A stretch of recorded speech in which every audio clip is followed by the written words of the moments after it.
Ako ang inyong Lolo Pael at ito ang aking kwento. Mula sa airport ay masayang sinalubong ni Kelvin ang half-Canadian niyang pinsan na si Wesley. Welcome back, bro! It's almost 6 years since you came home, ah. Yeah, I know, right, bro? Oh please, pag na tayo mag-Inglesan, marunong naman tayo pareho mag-Tagalog eh. Aba, malay ko bang nasanay ka na mag-English spokening dollar? Natawa lang ang binatang half-Canadian bago makipag-apiran sa kanyang pinsan. Ayos bro ah, ang laki na ng katawan mo. Mukhang gym rat ka. Kinakarir mo na talaga ang pagbabodybuild ha. Well, aside from being gym rat, I stopped watching porn. Ay, oo nga pala, Tagalog lang tayo. Loko-loko ka talaga. English ka pa dyan. Parang ikaw ang nag-abroad eh.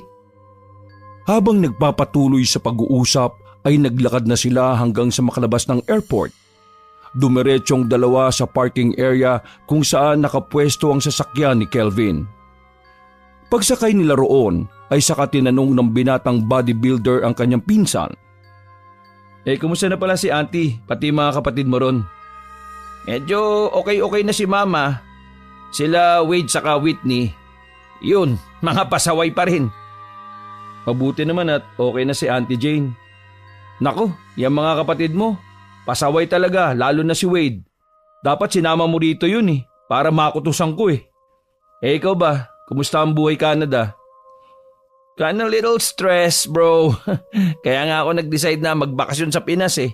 Namiss ko ang buhay natin ditong hayahay. Doon bawal ang patamad-tamad kung ayaw mong mapulot sa kangkungan. May kangkungan pala sa Canada? Hanep ha? Baliw ka talaga. You know what I mean bro?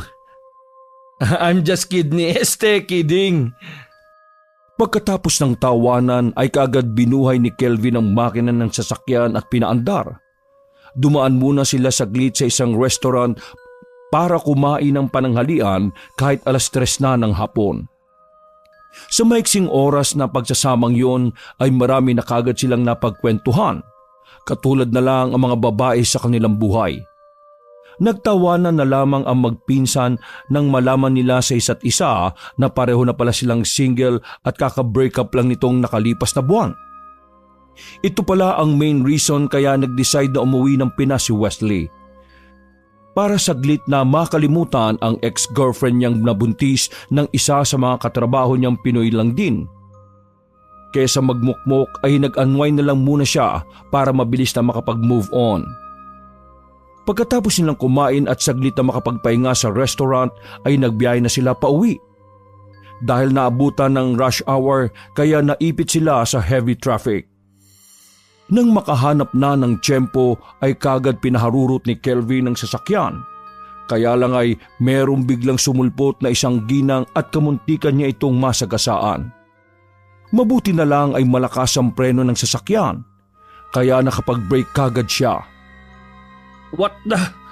Anak ng tokwa oh. Kung gusto mong madisgrasya, huwag ka mandamay, uy! Sabay na napatingin ang magpinsan sa ginang na napaupo at tumayo rin kaagad.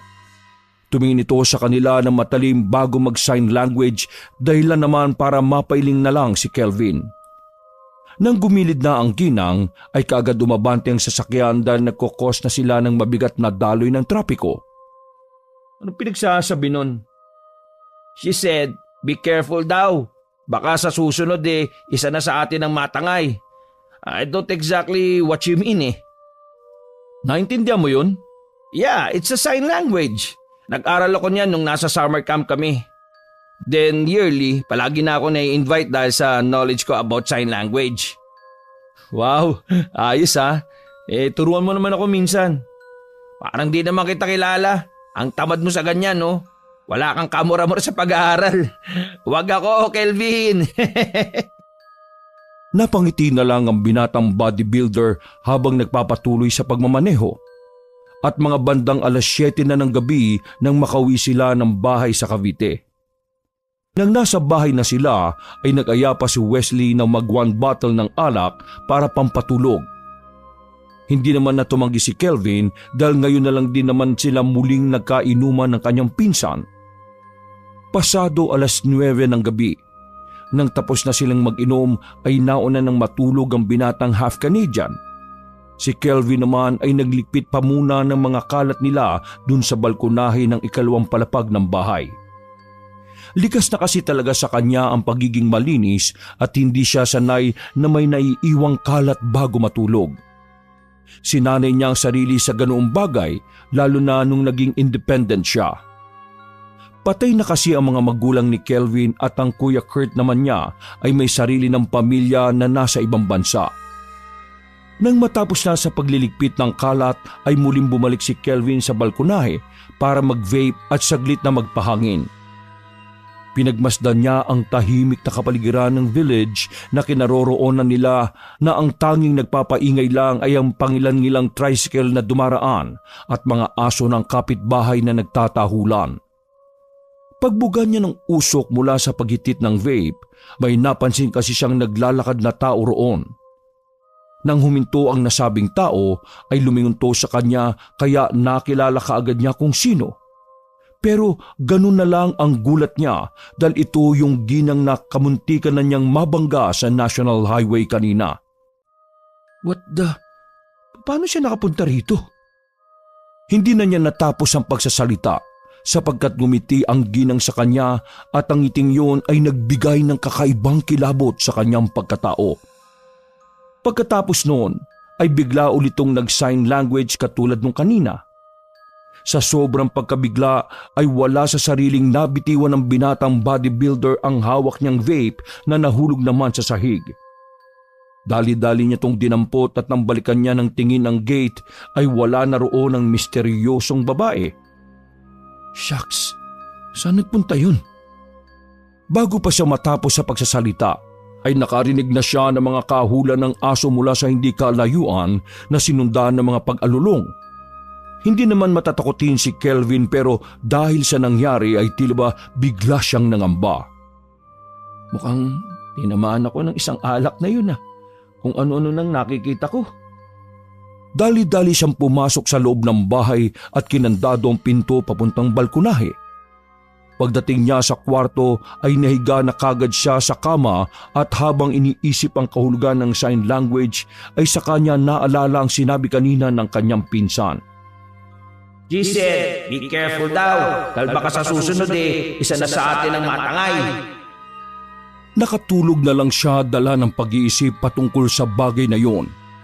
Kinabukasan ay maagang nagising ang magpinsan at pagkatapos lang nilang mag-almusal, maligo at gumayak ay lumarga na nga kaagad sila.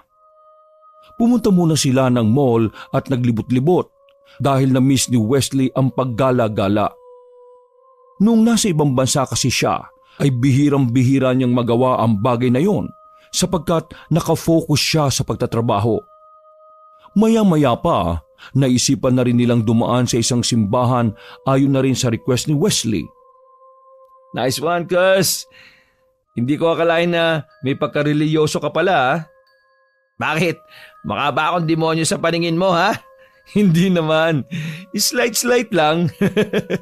Ang alam ko kasi, di ba sa ibang bansa, especially sa West countries, parang hindi sila masyadong naniniwala sa mga Diyos-Diyos More on scientific sila, di ba? Kumbaga mga atheist saka kung ano-ano pa. Yeah, that's true, man.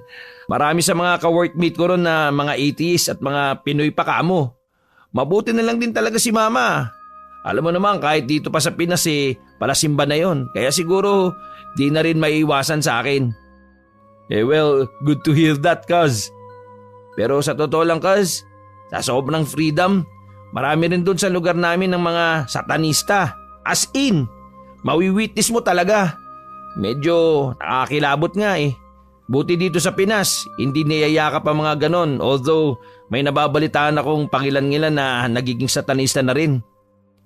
Kaya nga delikado na rin talaga ang panahon ngayon, no? Sa dami ng mga relihiyong nagsusulputan na parang kabuti. Kailangan maging maingat ang mga tao sa kung anong yayakapin nilang katuruan. Wow! You sound like Mama, Pero may punto ka rin talaga, cuz. Ikaw ba, anong niyayakap mong pananampalataya? Ganun pa rin naman. Alam naman natin yan sa sarili natin kung ano ang dapat natin paniwalaan at pananampalatayaan. Ang mahalaga, marunong tayong tumawag sa Diyos, manalangin at magpasalamat. Ayos ah! May side ka rin palang ganyan ah. Ang akala ko, puro ka lang pambababae at kalokohan eh. Baliw. Ako nga ang iniwan ng babae. Eh well, same tayo. Magpinsan nga talaga tayo. Nagtawanan na lang ang dalawa at makalipas ang ilang minuto ay narating na nga nila ang nasabing simbahan. Pagka-park ay kaagad lumabas ang dalawa pero nauna na si Wesley dahil naghanap pa sila ng banyo sapagkat kanina pa rin siya naiihi. Naiwan naman si Kelvin sa tapat ng magandang simbahan habang chinecheck kung maayos ang pagkakapark. Maya-maya ay isang lalaki ang lumapit sa kanya at nagsabing siya na ang bahalang magbantay sa kotse. Binigyan na lang niya ng perang lalaki dahil gano'n naman kadalasan ang kalakaran sa mga ganoong lugar. Naglakad na siya papasok sa loob ng simbahan hanggang sa meron siyang maaninag na pamilyar na tao sa bandang kaliwa, hindi kalayuan sa kinaroroonan niya. Bigla lang yung nawala nang may dumaan sa harapan niya, kaya hindi na niya masyadong pinansin pa. Nang nasa entrance na siya, ay kaagad lumapit si Kelvin sa ribultong anghel na may hawak ng banga. Isinawsaw niya roon ng isang kamay at saka nag-sign of the cross matapos madampian ng holy water ang daliri. Nagstay muna sila roon dahil hinintay nila ang pinsan na bumalik. Namalagi muna siya roon dahil hinintay niya ang pinsan na bumalik galing sa banyo. Habang nakatayo sa isang gilid ay iginala lang ng binatang bodybuilder ang kanyang mga mata. Pinagmasdan niya ang loob na kahit niluluma na ay maganda pa rin tingnan. Napatingin siya sa malaking ribulto na malapit sa altar at napangiti siya ng tipid dahil meron siyang naalala noon na panakot ng kanyang mga magulang. Niloloko kasi siya noon na kapag nagpasaway siya sa loob ng simbahan ay may gagalaw na mga ribulto at hihilahin siya palabas. Kaya noon ay nagkaroon tuloy siya ng takot sa mga ribulto sa pag-aakalang gumagalaw nga ang mga ito. Napahalukip-kip siya at napatingin sa likuran upang matyagan kung nasaan na nga ba ang kanyang pinsan. Tagal naman ni Wesley. Isang baldi ba yung inihi nun? Hindi pa man niya halos natatapos sa mga sinasabi nang makita niya ang babaeng pipi kung saan nakapark ang kanilang sasakyan. Nakatayo yun sa likuran ng lalaking nagbabantay ng kotse kaya napakunot-noo ang binatang bodybuilder na punong-puno ng pagtataka. Oh, nandun na naman siya. Sinusundan niya ba kami? Tumingin lang sa kanya ng matalimang babaeng pipi at pagkatapos ay sakato naglakad papunta sa likod ng sasakyan. Kaya dali-dali siyang tumakbo papalapit doon. Nang makita siya ng lalaking nagbabantay ng sasakyan ay kumaway ito at ngumiti saka nagtanong kung aalis na ba siya. Hindi niya muna sinagot ang tanong ng lalaki sapagkat mas naging abala siya sa paghahanap ng babaeng pipi na bigla na lang naglaho na parang bula matapos pumunta sa likuran ng sasakyan. Nang hindi na niya talaga makita ay saka niya binalingan si Manong at kinausap. Manong, kilala mo ba yung babaeng yon? Yung pipi na babae na nasa likuran mo? Napakunot lang ng noo ang Ginoo dahil sa pagtataka at nang sabihin nitong wala naman siyang kasama kanina pa ay mas lalong nahiwagaan si Kelvin. Sa hindi malamang kadahilanan ay napahawak na lang siya sa dibdib dahil sa kakaibang kutob. Naisip niya kaagad ang pinsang si Wesley at dahil sa wala pa to ay nag-alala na siya ng husto. Ganito rin kasi ang pakiramdam niya noong bago mamatay ang mga magulang. Maraming beses siyang nakakaramdam ng mga weirdong bagay at kung minsan ay nakakakita rin kapag may mangyayaring masama sa isang tao. Pero once in a blue moon lang mangyari ang ganon. Pero kapag nangyayari ay siguradong may hindi magandang kasunod. Where the hell are you, Wesley? Saan ka na ba? Insan, bakit nandiyan ka pa rin? Akala ko pumasok ka na sa loob kaya sumilip na ako . Nakahinga siya ng maluwag matapos makita ang pinsang mestizo na nakatayo na sa main entrance ng simbahan. Dali-dali siyang lumapit kay Wesley at nakangiting tinapigto sa balikat. Oh, bakit nakatambay ka pa ron? Si Manong kasi nakiusap na babantayan yung sasakyan kaya binigyan ko ng lagay tapos kaunting kwentuhan. Oh, tara na sa loob. Pero magsawsaw ka muna ng kamay sa holy water ha. Ako tapos na kanina pa. Okay. Matapos magsawsaw ng daliri at mag-sign of the cross ay nagtuloy-tuloy na ang dalawa sa loob ng simbahan. Hindi na lang ipinahalata ni Kelvin sa kanyang pinsan ang tungkol sa nangyari kanina. Pero sa kabilang banda ng kanyang isip at puso ay nagkakaroon siya ng pangamba sapagkat alam na niya ang mga ganoong pangyayari. Halos 20 minutos din silang nagtagal sa loob ng simbahan. Nagtirik din sila ng kandila at nang maubos na yon ay sa kanila nilisan ng simbahan. So, where do we go next? Saan mo ba gustong pumunta? Sabi mo lang.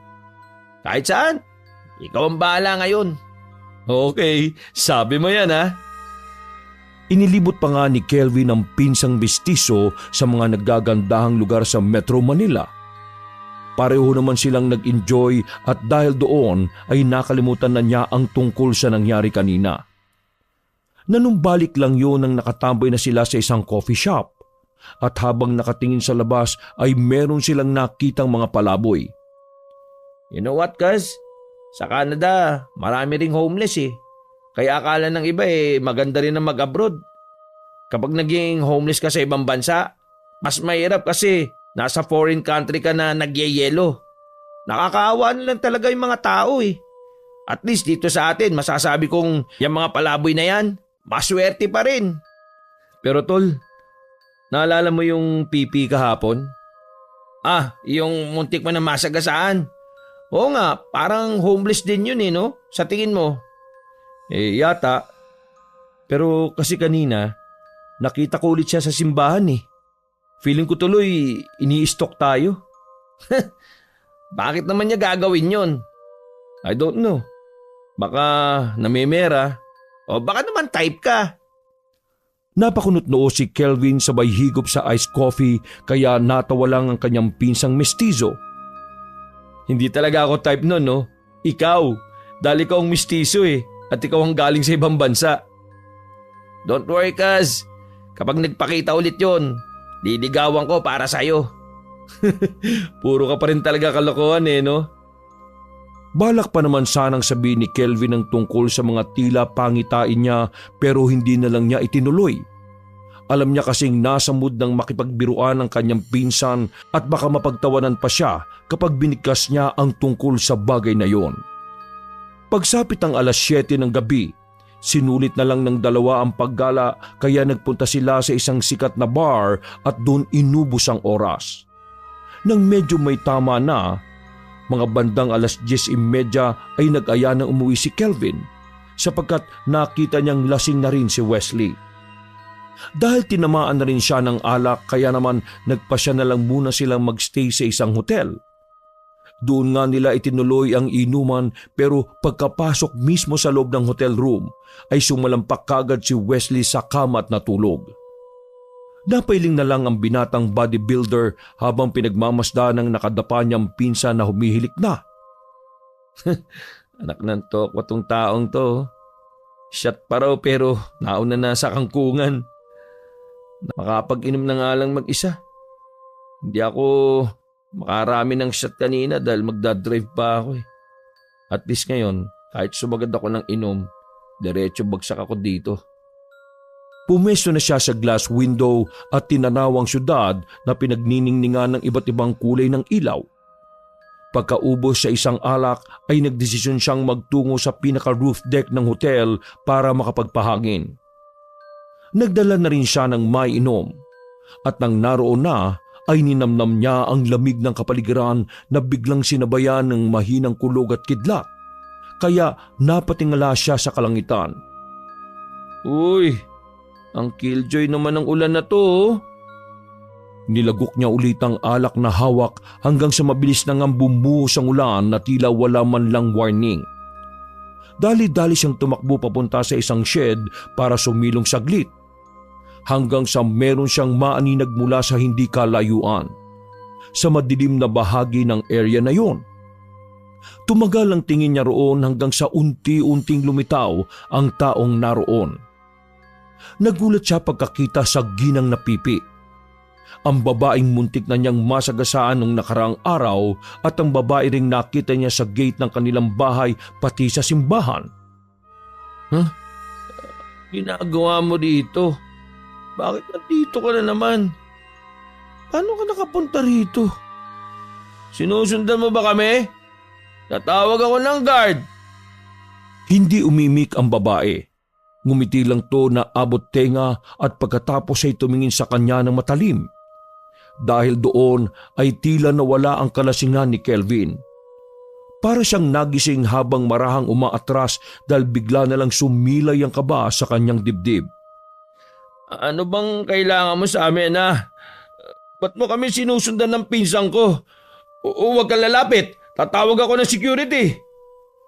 Hindi siya pinakinggan ng babae. Lalo lang tong ngumiti at mas tumalim pa ang tingin habang papalapit sa kanya.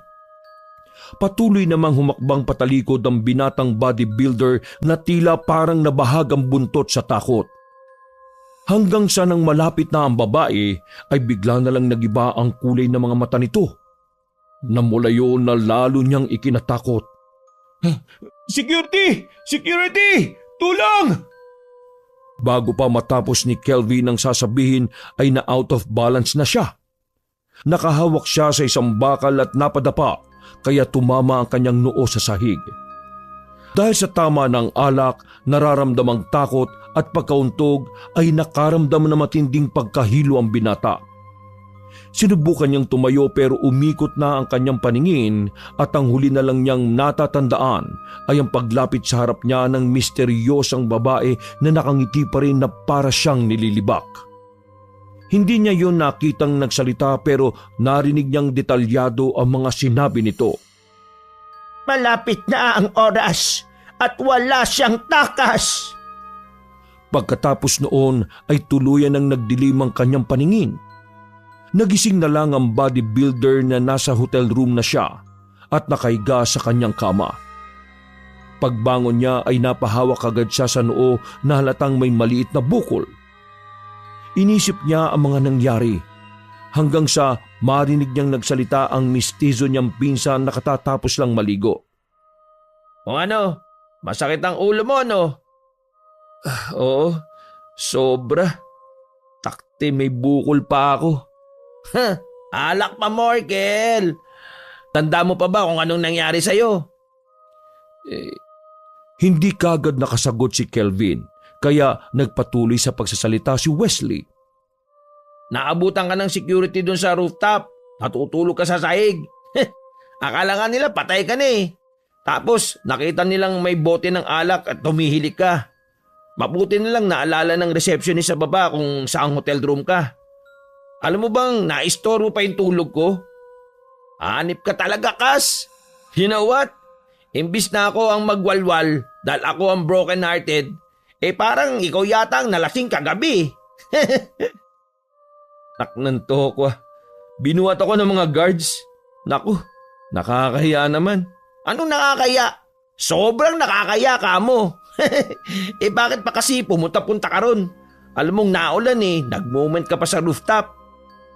Nang maalala ng maskuladong binata ang nangyari kagabi, ay hindi na lang niya ito sinabi sa mistiso niyang pinsan. Naisip niya rin kasi na baka lasing lang siya, kaya kung ano-ano ang nakikita. Ay, sa sobrang dami kong nainom, nag-hallucinate na ako kagabi. Natigilan siya matapos maalala mga sinabi ng babaeng misteryosa na nakita niya kagabi sa rooftop. Palapit na ang oras at wala siyang takas. Pero bakit parang totoong narinig ko yung boses niya? Naknantok naman. Bakit ko ba kasi iniisip-isip pa yung taong yun? Kas, pabulong-bulong ka na dyan. Bumangon ka na kaya at mag-asikaso. Almost 10 na oh. At wala pa tayong almusal. I'm kinda hungry, man. Okay. Maliligo lang ako. Pagbangon ay napahawak na naman siya sa ulo dahil sa nananakit na bukol. Inindan na lang niya to at nagtungo na sa banyo para makaligo. Maya-maya, nang handa na ang magpinsan, ay umalis na nga sila sa nasabing hotel at naghanap na ng makakainang restaurant para pagsabayin ang almusal at pananghalian. Habang kumakain ay sumasagi-sagi pa rin sa isip ni Kelvin ang mga pangyayari, kaya hindi siya masyado makapag-focus sa buffet. Nang mapansin yon ni Wesley ay tumigil din ito saglit at kinausap ang pinsan. Are you okay, man? Yes. Bakit? Parang natutulala ka kasi dyan eh. Sure ka ha? Kung gusto mo, magpunta tayo saglit sa doktor para magpa-check up. Gagi. Wala naman to eh. Hangover lang kaya medyo walang gana. Sabi ko naman kasi sa'yo, wag na muna tayo mag-buffet eh. Okay lang yan. Sige na, kain na. Nagpatuloy na nga sila at nang matapos na ay doon na nagkayayaan na magpinsan na umuwi sa kanilang bahay. Mga bandang 2:30 ng tanghali nang makauwi sila at kaagad itinulog ni Kelvin ang sama ng pakiramdam hanggang sa managinip na naman siya. Simula sa babaeng muntik niyang masagasaan hanggang sa tapat ng bahay nila pati sa simbahan at sa hotel. Lahat ng mga yon ay tila ba nag-flashback sa utak ni Kelvin. Bigla din siyang nahulog sa tubig at nang umahon siya ay meron siyang nakitang barko na dumaan sa bandang gilid. Pagkatapos noon ay bigla na lang nag-iba ang senaryo ng kapaligiran. Namalayan na lang niya ang sarili na nasa syudad na ulit siya. Sa gitna ng kalsadang abala ay may mabigat na daloy ng trapiko. Nakatayo siya sa gitna noon pero hindi nasasagasaan ng mga sasakyan. Nang igala niya ang paningin ay doon niya nakita ang babaeng muntik na niyang masagasaan nung nakaraang araw. Katulad ng dati, gumiti na naman to sa kanya. Ngiting makabuluhan na dahilan kung bakit siya unti-unting nakaramdam ng takot. Ilang saglit pa nga ay dinig na dinig niyang nagsalita to ng malakas, subalit hindi bumubukha ang bibig. Ang nakakakilabot nitong tinig ang dahilan kung bakit biglang nagtayuan ng kanyang mga balahibo. Malapit na ang oras at wala na siyang takas! Pagkatapos sabihin niyo ng misteryosang babae ay biglang kumulog at kumidlat. Sa isang iglap ay napunta siya sa isang masukal na gubat at nakita sa hindi kalayuan ang babae na nag-anyong mangkukulam. Tumawa ito ng tumawa hanggang sa tuluyan ng namuo ang takot sa pagkatao ni Kelvin. Napabalikwas siya ng bangon na sinabayan na naman ng pagkulog at pagkidlat. Pagtingin niya sa sliding window na nasa bandang kaliwa ng kanyang silid ay nakita niyang unti-unting bumuhos ang ulan. Naknang tinapay. Ganito yung nangyayari sa akin noon eh. Nung bago mamatay sina mama at papa. Napa-sign of the cross siya habang nag-aalala sa mga mahal niya sa buhay. Hindi kasi maganda ang kalagayan ngayon ni Auntie Jane niya. Habang wala naman siyang balita ngayon sa kanyang nakatatandang kapatid na si Kurt. Bigla na lang naisip ni Kelvin na baka ang mga panaginip na yon ay babala para sa mga mahal niya sa buhay. Maaring isa kina Auntie Jane, Kuya Kurt at mga pinsan niyang sina Wade at Whitney. Lumabas kagad siya ng kwarto nang makitang 7:00 na pala ng gabi. Nang nasa sala na siya ay nakita niyang nanonood na ng TV si Wesley at nililibang ang sarili. Oh, kanina ka pagising? Mga 20 minutes. So anong plan for the night? Gusto ko sanang gumala ulit kaso naisip kong medyo pagod ka. Tsaka naulan. Sana bukas tumigil na yung pag-ulan-ulan no? Wala namang bagyo kaya mawawala rin yan. Ibig sabihin lang papasok ang rainy season kaya ganito ang panahon. Ay, siya nga pala. Kumain ka na ba? O order na lang muna ako ng food. Anong sayo? My favorite chicken inasal! Okay, order na ako. Uy, Wes, nakumusta mo na ba yung mama mo? Si auntie? Call mo kaya siya now or yung family mo. Napakunot ng noo ang binatang mistizo. You're so random, man. Bakit biglang napasok sa usapan ng pamilya ko? Foods lang ang pinag-uusapan natin, ah. Wala naman, Kaz. Naisip ko lang kasi. Simula paglapag mo ng Pinas hindi mo pa sila tinatawagan eh. I'm sure they're all goods naman. Kumustahin mo lang. Ito naman oh. Okay, no problem. Basta umorder ka na ng foods natin, ah. Please, nagugutom na ako eh. Sure. Pagka-order niya ng pagkain ay tinawagan na nga ni Wesley ang pamilya niya sa ibang bansa. Pasimpleng nakinig lang si Kelvin sa usapan para malaman kung ayos lang ang lagay ni na Auntie Jane, Wade at Whitney. Nang matapos na ay kaagad siyang tinawag ng pinsan saka nag-thumbs up bago nakangiting magsalita. All goods naman sila ron. Sabi ko naman sa iyo eh. Masyado ka nagwo-worry kay mama at sa mga kapatid ko. Kayang-kaya nilang i-handle yung mga sarili nila doon. Alam ko naman yon. Mas maganda pa rin yung na-update ka. At saka at least alam nila na nandito ka na, safe and sound. Well, I got your point, man. O ano? Naka-order ka na ng foods? Yep. Maya-maya nandito na yon. O paano? Pagbabanyo muna ako ha. Pagdating sa banyo ay tinawagan na nga rin muna ng binatang bodybuilder ang kanyang kuya na nasa ibang bansa para kumustahin na rin. Matapos ang higit 20 minuto nilang pag-uusap at nang malaman na niya na nasa mabuting lagay ito ay nakahinga na siya ng maluwag. Eksakto naman paglabas niya ng banyo ay dumating na ang in-order nilang pagkain. Nagapuna na ang magpinsan sa sala habang nanonood ng mga kwentong may kinalaman sa paranormal activities. Mahilig ka pala sa mga ganyang palabas, no? Oo. Actually, marami rin mga paranormal activities dun sa amin eh. Mga haunted place kaya madalas nga ako nanonood ng ganyan. Kahit saan naman eh. Maraming mga hindi pangkaraniwang pangyayari na hindi kayang ipaliwanag ng siyensya. Usually sa social media lang ako nakakapanood at nakakapakinig. Sa social media naman sa YT, yung Pamela Clamil at Kabanong, yun ang pinakikinggan ko. Minsan kas, gusto ko rin mag-explore eh. Ay nako, wag na, lalo na't hindi ka trained no? Well, speaking of explore, di ba may sinabi ka sa akin dati na lugar na madalas mong balik-balikan? Punta naman tayo ron. Oh sure. Kailan ba? Kahit bukas o next day para makausap mo yung mga kakilala mong taga roon na sinasabi mo. Nag-aalangan man ay napapayag na rin si Kelvin dahil ayaw niyang maging killjoy sa pinsan. Ito naman kasi talaga ang dahilan kaya nagbakasyon si Wesley sa Pinas para makapag-unwind. Kaya kagad silang nag-set up para sa tawid dagat na bakasyon. Makalipas ang isang araw ay nagbiyahe na nga ang magpinsan.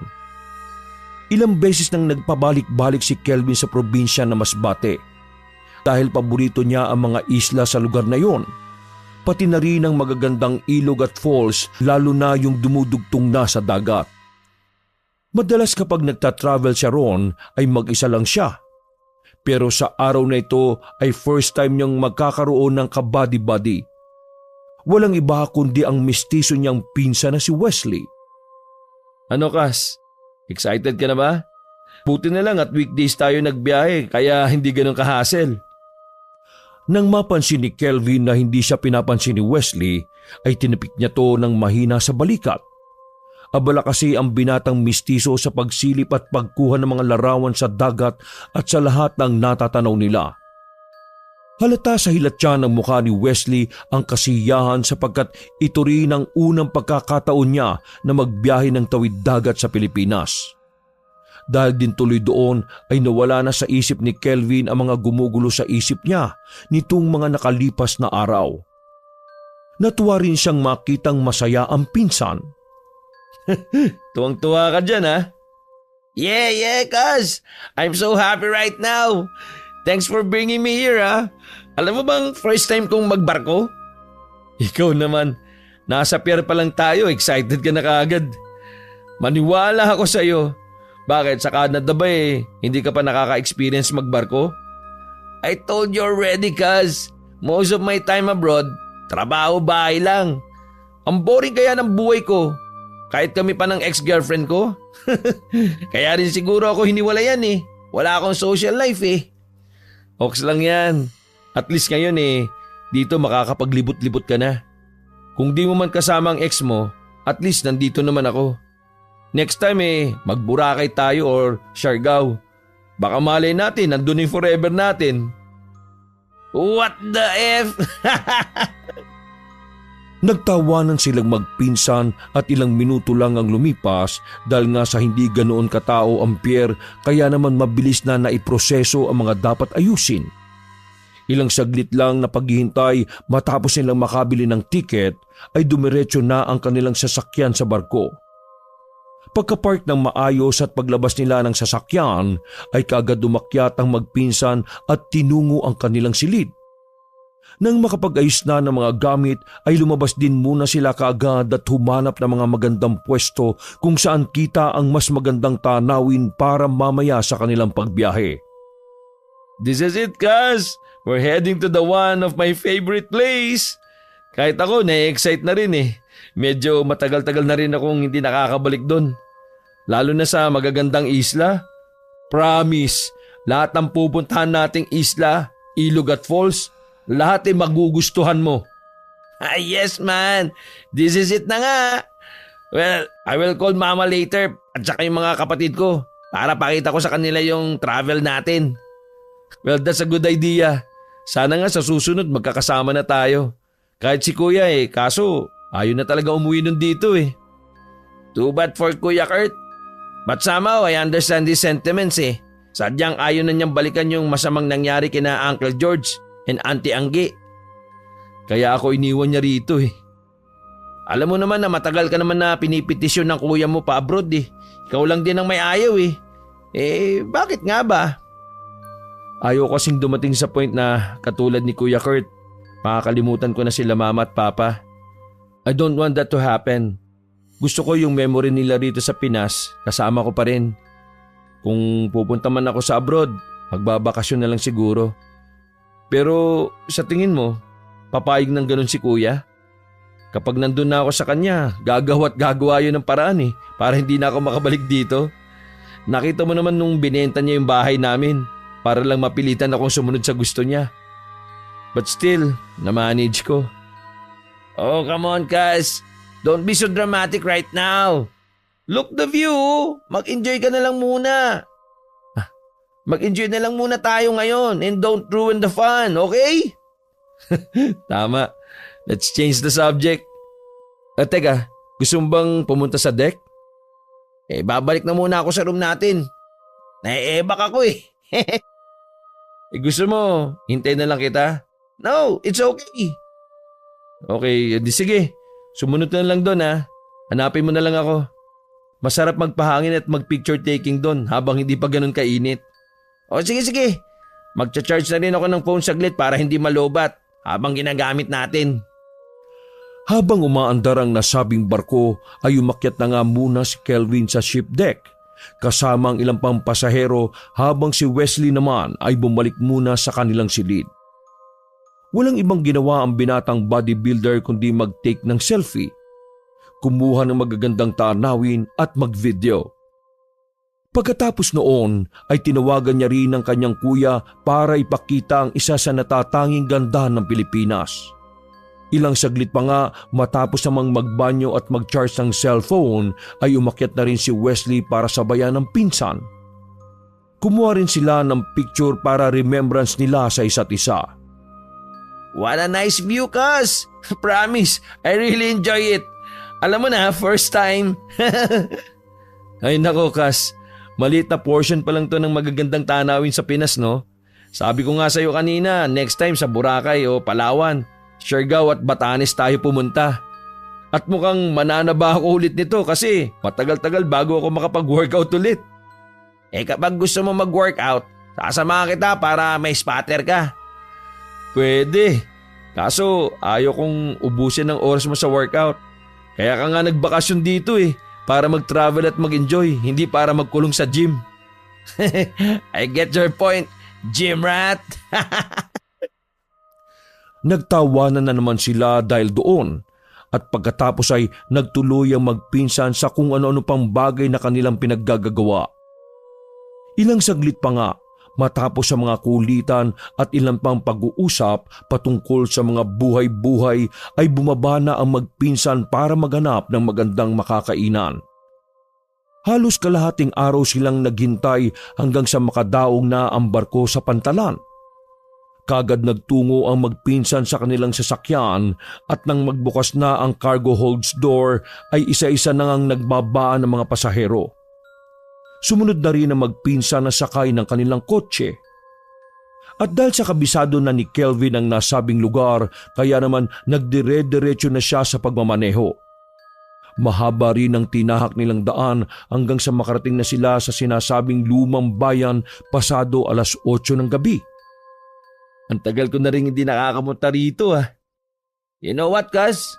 Maganda sa Canada at malinis. And then, ang mga tao ron, disiplinado sila. But you know what? Iba pa rin talaga ang feeling ko kapag nandito sa Pinas eh. Kaya I'm so grateful na nakabalik ako rito at napasyal mo pa ako. Bukas ng umaga, mas mamamangha ka pa kapag nakita mo yung magandang paligid, Wes. Sa ngayon kailangan na muna natin magmadali para makapagpahinga na rin muna tayo pareho. Medyo nagugutom na rin ako eh. You're right. Nakakalam na rin ang sikmura ko eh. Parang nga nagre-reklamo na yung mga bulate sa katawan ko. Hindi na tumugon pa si Kelvin. Napangiti na lang siya habang nakatuon ng tingin sa kalsadang dinaraanan nila. Eksaktong 8:30 ng gabi, nakarating na nga ang magpinsan sa bagong bayan kung saan sila maglalagi. Meron kasing nakilala roon si Kelvin na paupahang bahay. Finally, cuz, we're here! Wow, this house looks good ah. Mahangin din sa lugar na to. Mahina lang ang signal but it's still good. Ay, yun nga pala. Wala pa kasing masyadong telco tower sa lugar na ito. Yung nakita mong telco tower sa bundok kanina, yun pa lang ang nag-iisa. Pero ako nang magsasabi sa'yo, hindi mo kailangan ng internet rito para makapag-enjoy. Marami tayong pupuntahang mga ilog, falls, beaches, islands, and at the same time, enjoy yung mga activities na gagawin natin. Naku, sulit na sulit ang bakasyon natin, promise. Yun, game na game ako dyan, cuz. Pagka-park ng kanilang sasakyan ay sinalubong kagad ang dalawa na mag-asawang sina Mang Panchito at Aling Victoria. Pagkatapos ng ilang saglit na pag-uusap ay inasis na kagad ang magpinsan ng ginang upang ituro ang magiging silid nilang dalawa.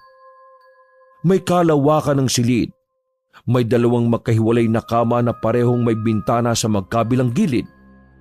Hindi man naka-air condition ng nasabing kwarto ay maaliwalas naman ito sa loob at malamig dahil sa purong kawayan ito. Maganda rin ang palikuran at malinis kaya nang silipin ito ni Wesley ay natuwa talaga siya. Pagkatapos nilang mag-ayos ng mga gamit ay naghapunan na kagad ang dalawa kasabay ang mag-asawa. Kumain lang kayo na kumain ha. Huwag kayong mahiya. Lalo ka na, Wesley. Itong pinsan mo sanay na yan sa amin. Sanay na rin kami dyan. Thank you so much, Mang Panchito at Aling Victoria. You're so hospitable and generous. Kaya recommended kayo ng pinsan ko sa akin eh.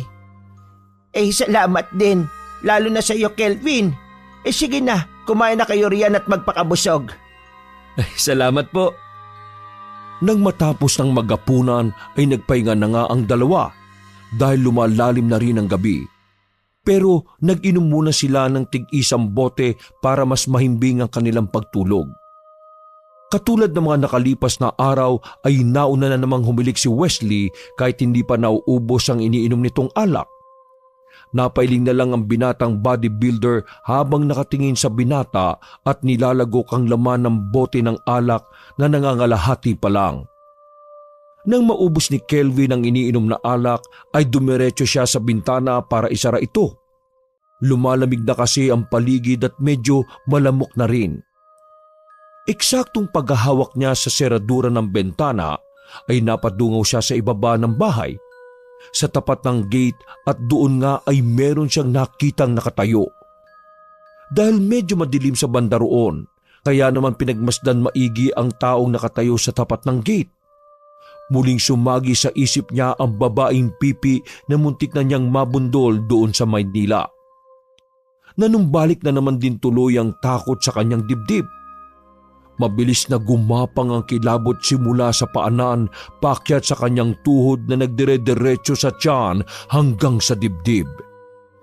Habang nananatiling nakatingin sa tao sa ibaba ay napahawak sa dibdib si Kelvin sapagkat dinig na dinig niya ang mabilis na pagtibok ng kanyang puso.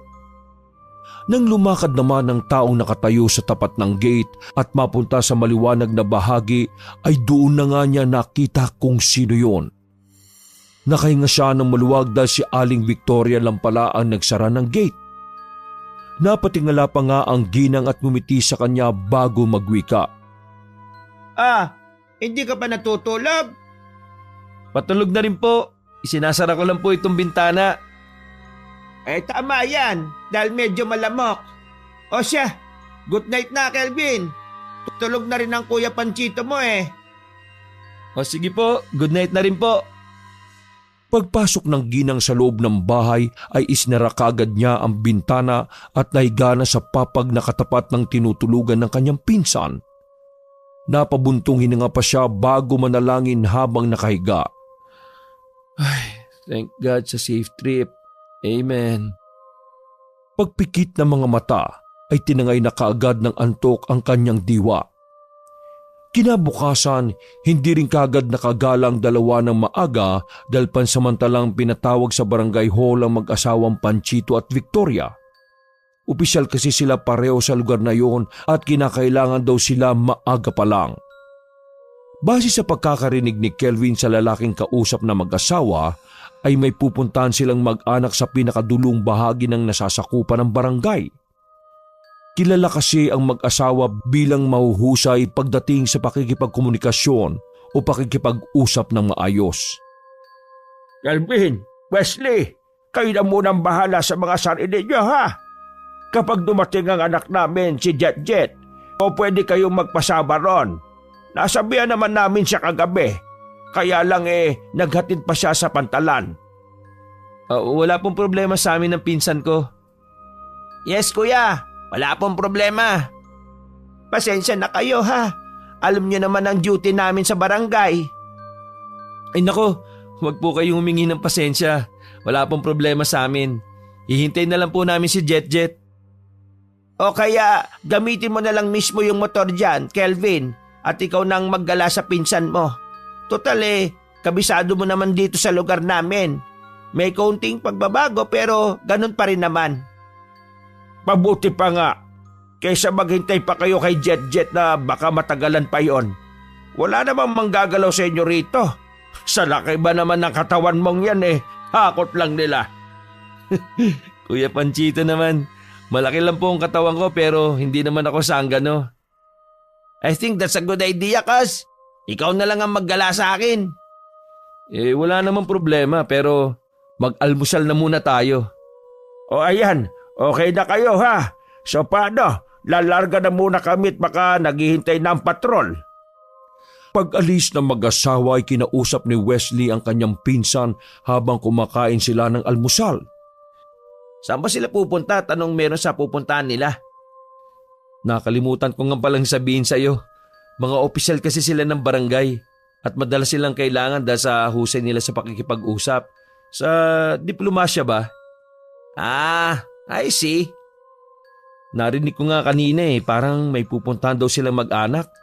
Yung babae nagwawala. Hindi ko sure kung sinasaniban daw o nakulam o nabarang. Basta ganun yung pagkakarinig ko Nahiya lang akong makichismis kanina. Ang hina mo naman. Nakikiusyoso ka na lang hindi mo pa sinagad-sagad. Matapos magtawanan ay nagpatuloy na sila sa pag-almusal. At ang matapos na ay nagdesisyon nga silang lumibot sa nasabing lugar gamit ang motorsiklo ng pamilya Rivero. Are you ready, Kaz? Gusto mo bang ikaw na magmaneho? Ready na, pero ikaw na muna magmaneho. Medyo inaantok pa ako Nako, baka naman matulog ka habang nagdadrive ako Hindi naman. What I mean is, wala pa ako sa sariling diwa. Parang lumilipad pa isip ko eh. Nabusog pa sa almusal. Napangiti na lang ang binatang bodybuilder saka binuhay ang makina ng motorsiklo. Naggala-gala lang sa bagong bayan ng dalawa kahit wala namang masyadong magagandang atraksyon sa nasabing lugar. Natural na palengke, natural na mga istruktura at natural na kabahayan ng mga mamamayan lang ang makikita. Pero magkagayunman ay nag-enjoy pa rin si Wesley sapagkat ang nasabing lugar ay tila napapagitnaan ng mga matataas na kabundukan. Habang nagmamaneho si Kelvin ay patuloy na kumukuha ng mga larawan ng mistiso niyang pinsan at video. Nang madako ang magpinsan sa palengke ay bumili na rin sila ng mga sariwang mga isda at iba pang pwedeng ulamin para mamayang tanghalian. Sinamahan na rin nila ito ng mga prutas. Nakipagkulitan pa sila sa ibang tindera sa palengke. Tuwang-tuwa kasi ang mga yon lalo na kay Wesley na puging-pugi sila dahil sa pagiging mistizo. Ano Kas? Lala pa tayo? I think we need to bring this back home. Maya-maya na lang siguro tayo maglibot. Baka sakaling nandun na yung anak nila Kuya Panchito. Dahil tirik na rin naman ang araw kaya sumang-ayon na si Kelvin sa kanyang pinsan. Nagpasya na ang dalawa na bumalik na kagad sa kanilang tinutuluyan para na rin mailuto ang kanilang mga pinamili. Habang sakay ng motor pabalik ng bahay ng mga Rivero, ay hindi sinasadyang napalingon si Kelvin sa isang babae na nasa kabilang dulo ng wet market. Nang makita niyang kamukha nito ang babaeng pipi ay bigla siyang nawalan ng balance pero namaniobra niya rin kaagad. Naipreno niya ang motor. At bago pa sila matumba ay naitukod na niya ang isang paa. Nagulat naman si Wesley dahil sa nangyari. At naagaw din nila tuloy ang ibang mga naroon ang atensyon nila. Oh, what happened Kas? Okay ka lang? Muntik pa tayong masemplang ah. Napalingon muna si Kelvin sa kung saan niya nakita ang babaeng pipi kanina pero wala na ito roon. Napabuntong hininga siya at muli na naman tuloy nangamba habang napapaisip. Langyang yan. Pati dito ba naman? Ano ba yan? Hindi pa niya halos natapos ang naiisip nang biglang maaninagan na niya to mula sa hindi kalayuan. Nang magkatinginan sila ng mata sa mata at tila sumilay na ang ngiti nito na abot tenga.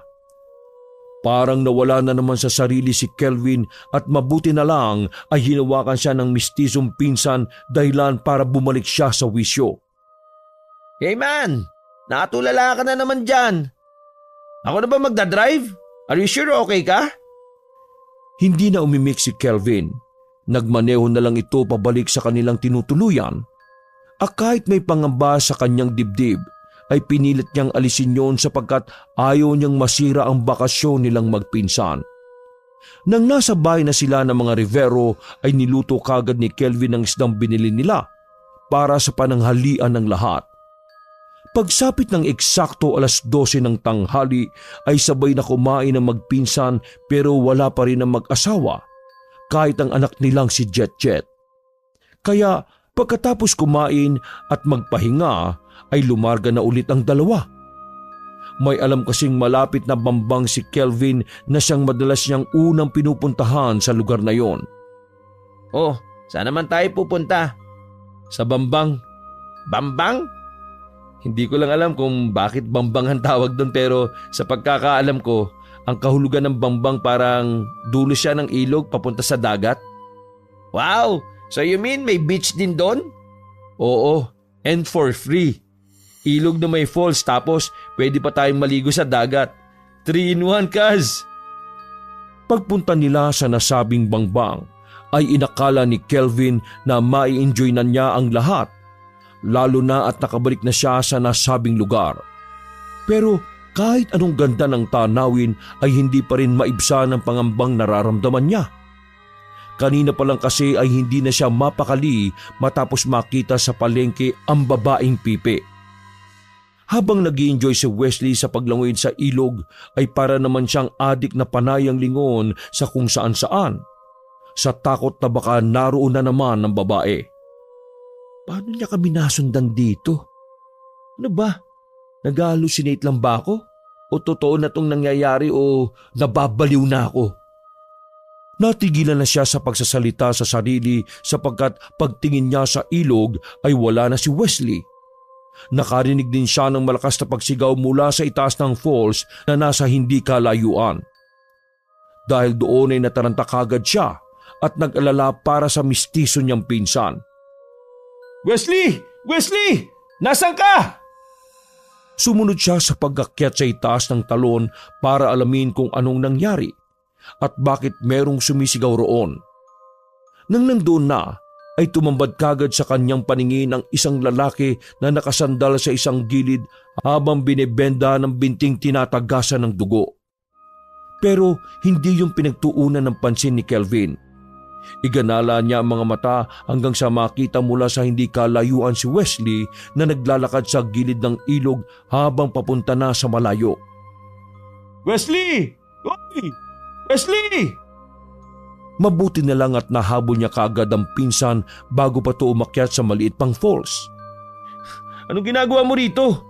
Nalingat lang ako konti nandito ka na kaagad. What? Anong what ka dyan? Tingnan mo kung nasan tayo oh. Sabay nilang iginala ang mga mata at nang magkatinginan silang magpinsan ay muling nagsalita ang binatang mistizo. Alam ko naman kung nasan tayo. Yung lalaking dumudugo yung hita doon. May sinundan kami kaninang magandang babae na tumakbo sa taas. Nawala na tuloy. Wesley, ano ka ba naman? Delikado sa mga ganitong lugar no? Mamaya matuklaw ka pa ng kobra o kaya ano? Mga engkanto. Humagalpak ng tawa si Wesley matapos yung marinig kaya tila nainis naman siya rito. What? Engkanto? Of course may engkanto sa lugar na to because this place is enchanted. Ay nako, bahala ka na nga dyan.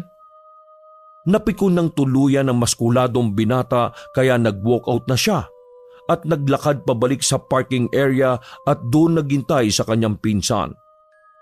Hanggang sa makita niya na naman ang babaeng pipi mula sa dalampasigan na tila nakangisi na naman sa kanya. Dahil doon ay sumilay na naman ang matinding takot sa kanyang pagkatao. Nagpalinga-linga siya sa paligid at ang makitang siya lang ang tao ay lakas loob niyang sinigawan ng babaeng misteryosa.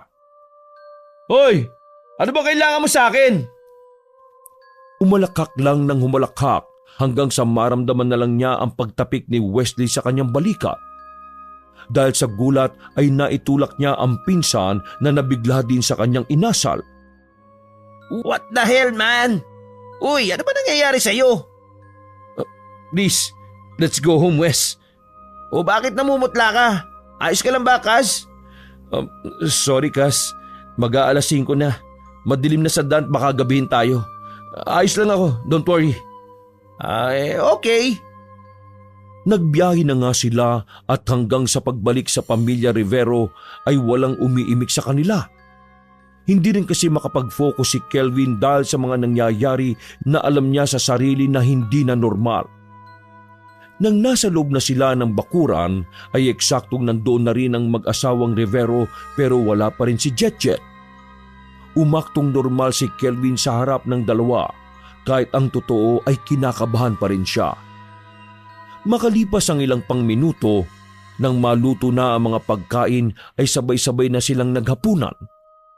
Habang nilalantakan nila ang pagkain ay napatanong si Wesley para mabasag ang katahimikan ni Kelvin na kanina pa niya napapansin.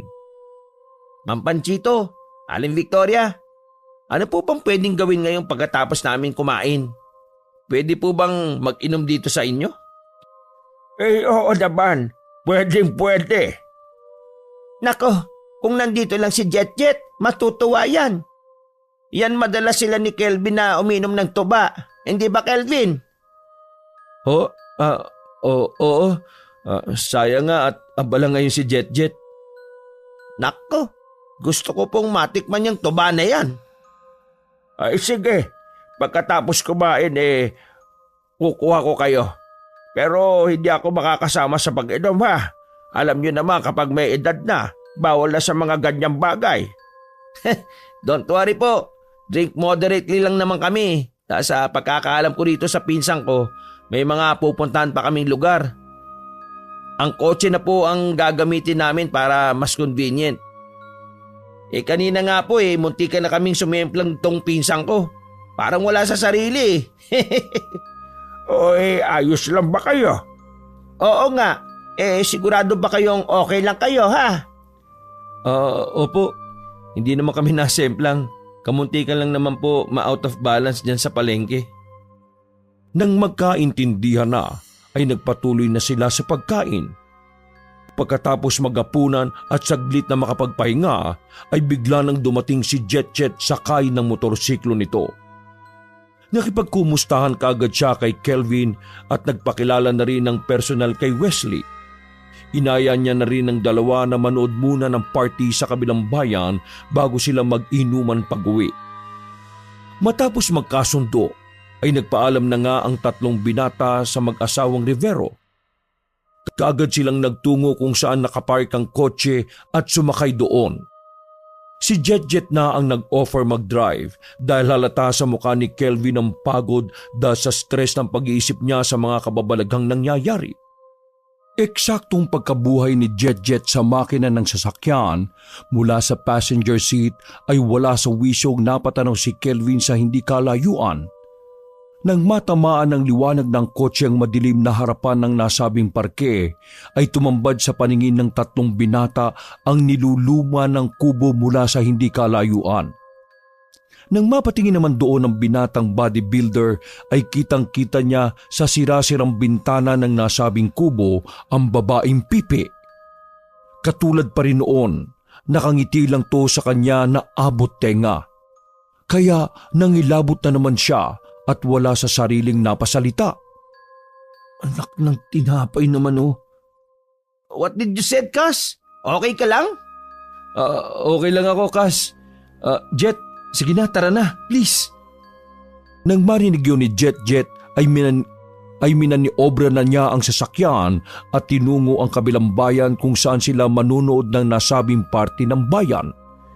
Ilang minuto pagdating sa nasabing lugar ay namangha ang magpinsan dahil kahit napayak at simple lang ang pagdarao sa maliit na bayan, nakita ni Kelvin ang tuwa sa mukha ng mga tao. Kahit papaano ay nabawasan ang pangambang nararamdaman niya, pero hindi pa rin naaalis sa isip niya ang babaeng pipi at ang totoong pakay nito sa kanya. This is my first time na maka-attend ng fiesta or party sa isang probinsya. I just feel na parang ibang saya sa lugar na to ah. Yes man, mahirap ang buhay pero di alintana lalo na kapag katulad kong maraming chicks. Wow, you're really cool man. May bago na akong idol ah. Nagtawanan ng dalawa habang si Kelvin ay pilit na nakitawan na lang para hindi mahalatang hindi na talaga maganda ang kutob niya. Pagkatapos noon ay bumaba na sila ng sasakyan na nagpunta sa main plaza ng bayan para panoorin ang kasiyahan ng mga taga roon. Habang nanunood ay kumuha na naman ng mga larawan at nagvi-video si Wesley.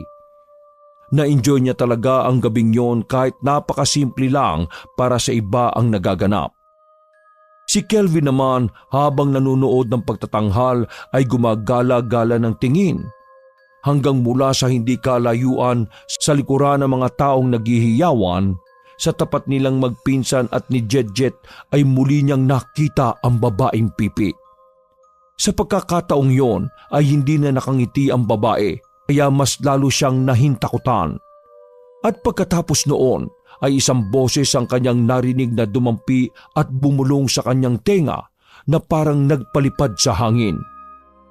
Kung ayaw kong may mapahamak, sumunod ka sa akin. Natatakot man ay pinakinggan niyang maigi ang nais ng tinig.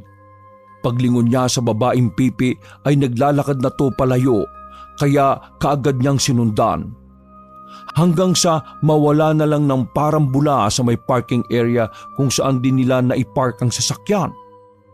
Hindi na napigilan ng maskuladong binata ang sarili at kahit pinamumugaran na ng takot ang kanyang dibdib, ay lakas loob niya pa rin tinawag ang misteryosang babae.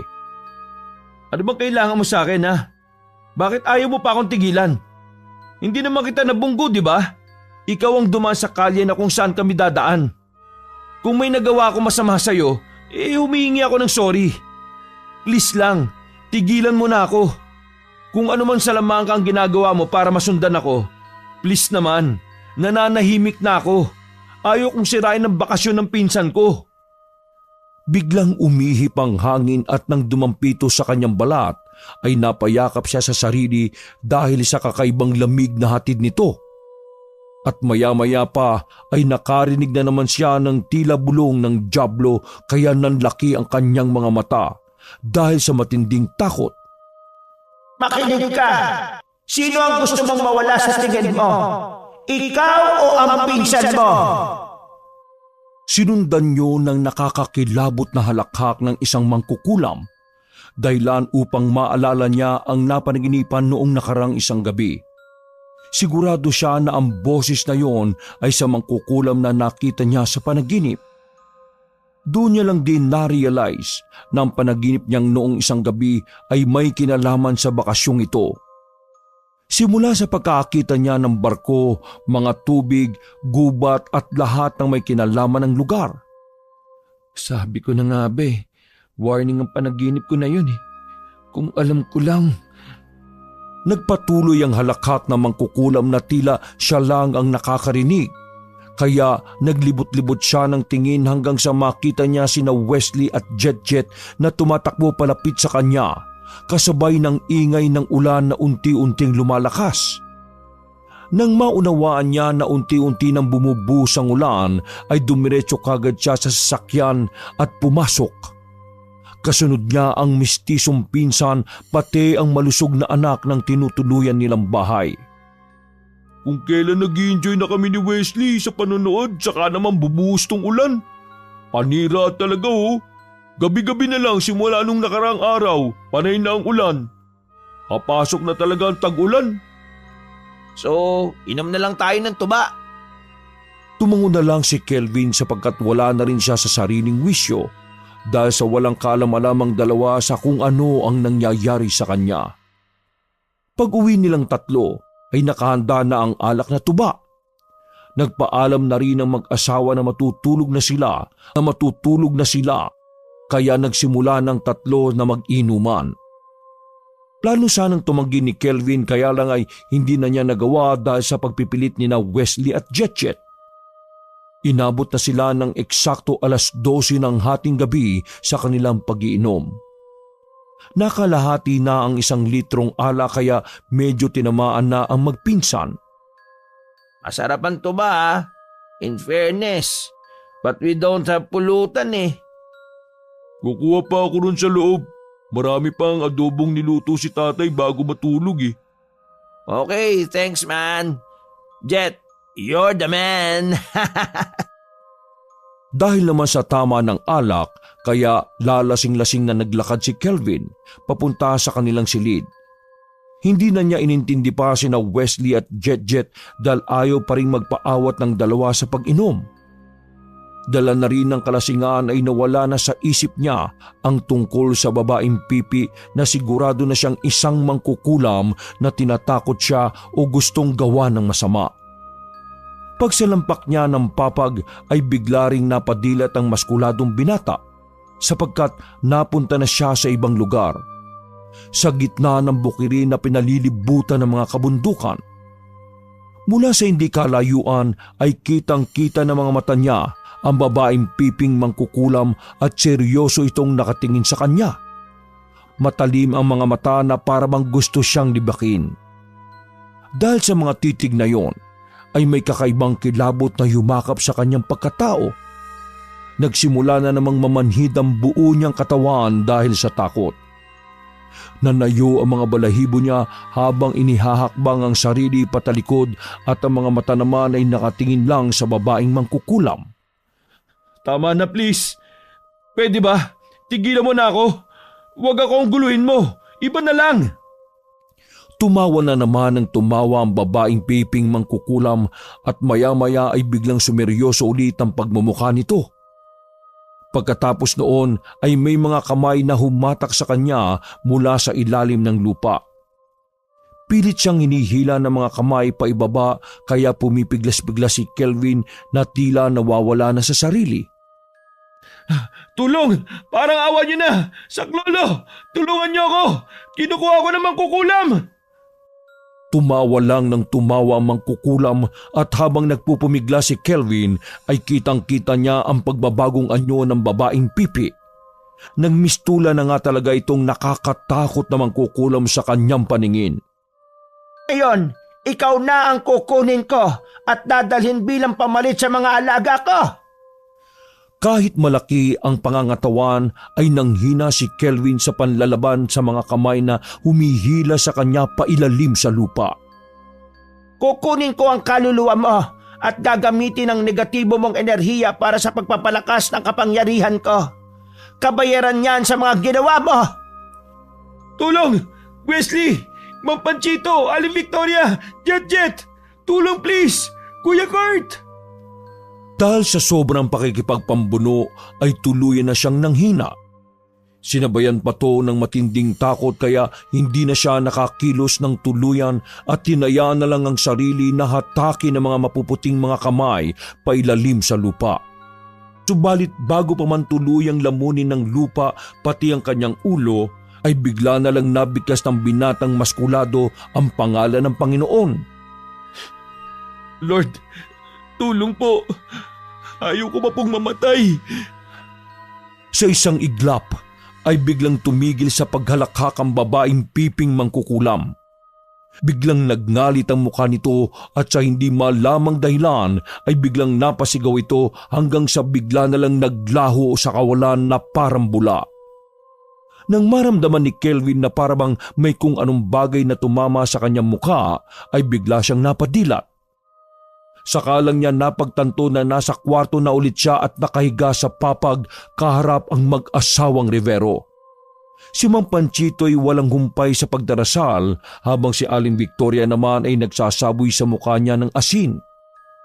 Nang makita siya na mag-asawa na nagising na ay tumigil na ang mga ito habang siya naman ay punong-puno ng pagtataka na bumangon sa kama.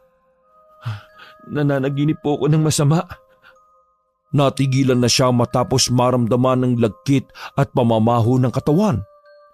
Nang makita niya ang sarili sa refleksyon ng salaming katapat ng kanyang higaan, ay doon niya lang nalaman na halos maligo na pala siya sa putik. Naalala niya tuloy bigla ang mga kamay na humahatak sa kanya papunta sa ilalim ng lupa kaya bigla siyang nangilabot sa takot. Palagay namin, hindi lang yun basta panaginip, Kelvin. Mabuti na lang at nasilip kita sa kwarto at nakita kong parang nahihirapan kang humiga. May gustong kumuha sa iyo, Kelvin. Naramdaman na namin tong mag-asawa kahapon pa, pero binaliwala lang namin. Mabuti na lang talaga at naagapan namin ni Victoria ang nangyari bago katuluyang mawala.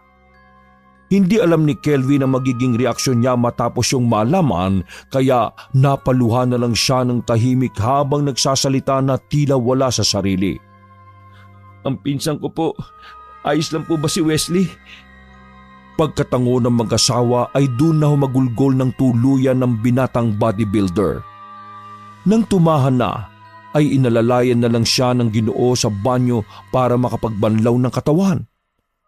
Wala na ring nakatulog sa kanila dahil sa pangyayari maliban kina Wesley at Jet na lasing at walang kamalay-malay na may hindi na pala magandang nagaganap sa loob kay Kelvin. Habang naghihintay sa pagsikat ng araw ay idinitalye nga muna ni Kelvin ang lahat sa mag-asawang Rivero. Simula sa kung paano niya na-encounter ang babaeng pipi na isa palang masamang mangkukulam. Simula po ng kamuntikan namin siyang mabunggo doon na nagsimula ang lahat Parang sa pagkakatanda ko, nag-sign language siya na ang ibig sabihin daw may kukunin siya sa amin ni Wesley.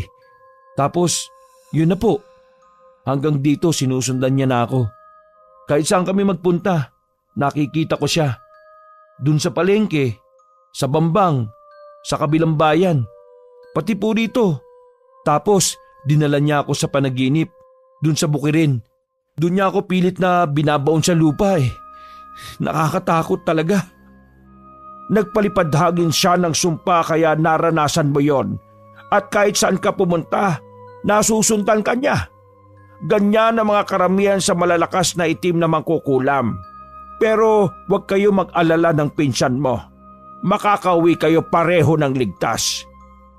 Pangako namin yan. Maraming salamat po. Wala nang inaksayang oras ang lahat. Pagkasikat pa lang na pagkasikat ng araw ay nagbiyahe na sila papunta sa kilalang manggagamot na mag-asawang Rivero. Ang pinsan ni Mang Panchito na si Mang Penduko kung tawagin dahil sa ganoon na ganoon ito kung kumilos at magsalita.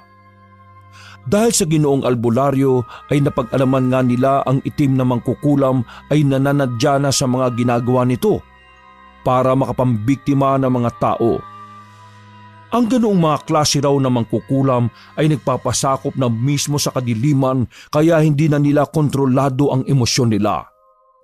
Pero tinawanan lang ni Mang Penduko ang babaeng piping mangkukulam dahil walang-wala raw ito sa kanyang kalingkingan. Una ay nagbigay ng Carmen de Guerra na merong orasyon pamproteksyon kina Kelvin, Wesley at sa pamilya Rivero. Pagkatapos noon ay nagsagwa na siya ng orasyon para ma-counter ang sumpang iginawat kay Kelvin na mangkukulam. Sa biyaya ng Panginoong Diyos ay tumalabang ginawa ng manggagamot. Hindi na nadadalaw si Kelvin ng babaeng mangkukulam kahit sa panaginip at dahil doon ay natuloy na ng maayos ang kanilang bakasyon. Hindi naman sukat akalain ni Wesley na magiging ganoon ka-exciting ang magiging bakasyon niya sa Pinas. Mas lalo siyang nag-enjoy sapagkat mahilig siya sa ganoong klase ng adventure. Pagsapit ng 1 linggo, ay bumalik na nga ang magpinsan sa Cavite at nang magbiyahe ulit sila pa Metro Manila ay sinadya nilang magtungo sa simbahan kung saan nakita ni Kelvin ang babaeng pipi. Hindi nga sila nagkamali ng hinala sapagkat nagpakita nga to at halatang naghahanap ng bagong biktima kaya matapang siyang pinigilan ng magpinsan. Hoy, natatandaan mo ba kami? Pinapasabi pala sa iyo ni Mang Penduko, sa oras na gumawa ka pa ulit ng kalokohan sa ibang tao, hindi ka lang basta pahihirapan sa susunod. Pupulbusin ka na niya. Hindi mo na rin kami magagawan pa ng masama. Kaming magpinsan. Pagkakita ng babaeng mangkukulam sa pangontra na magpinsan ay nagtatatakbo to palayo na parang takot na takot. Nagkatinginan na naman ang 2 binata at sabay na pumasok sa simbahan para manalangin sa Panginoon sapagkat yun ang pinakamabisang sandata laban sa kasamaan na nangingibabaw sa ating mundo. Wakas!